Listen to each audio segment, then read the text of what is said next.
Provocateur un jour, provocateur toujours. Malgré les circonstances, être accusé du meurtre de sa femme, Cédric Jubilard n'a pas failli à sa réputation lorsqu'il s'est retrouvé derrière les barreaux en détention provisoire. Le peintre plaquiste s'est ainsi amusé à cacher son identité en prenant le nom d'un héros particulièrement romanesque et vaillant de la littérature et de la télévision. Le 18 juin 2021, Cédric Jubilard a été arrêté puis incarcéré à la maison d'arrêt de Cèze près de Toulouse, accusé d'homicide par conjoint. Le mari de Delphine clame son innocence mais la justice estime qu'elle a suffisamment d'éléments à charge pour le maintenir sous les verrous.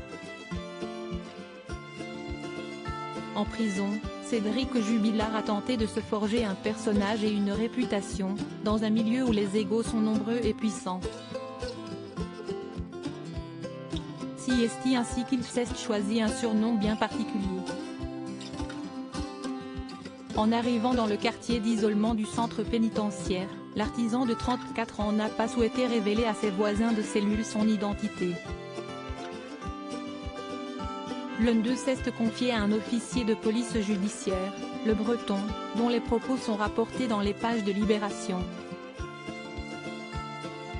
On apprend ainsi que Cédric Jubilard s'est présenté comme Jon Snow, pas moins que le grand héros de la saga médiévale et fantastique de Georges R. Martin. Mais il s'est fait griller dès le premier tour, on le connaissait de la télé, précise alors la source, pleine de malice. Alors quitte à être grillé parce qu'il est passé au JT sur le petit écran, autant en jouer. Il semblerait que l'époux de la disparue de Cagnac-les-Mines a pris un malin plaisir à se prendre pour une star, conscient de la médiatisation de l'affaire. Il ira même jusqu'à faire de macabres déclarations et aurait pu faire de fausses confessions à un autre détenu pour brouiller les pistes. En effet, un ex-prisonnier avait récolté des confidences du Tarnais selon lesquelles il aurait indiqué le lieu où se trouve le corps de la mère de ses enfants. Une piste qui a été explorée avec attention mais en vain, laissant croire à un coup de malice de Cédric. Quand il doit répondre de toutes ces déclarations sordides et provocatrices, Cédric Jubilard explique devant les juges d'instruction avoir le droit de raconter des blagues, de dire des bêtises.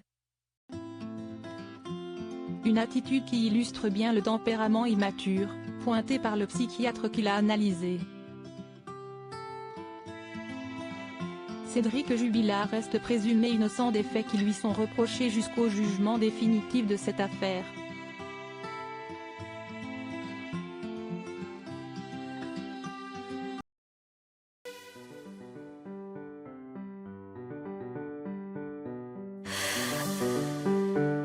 나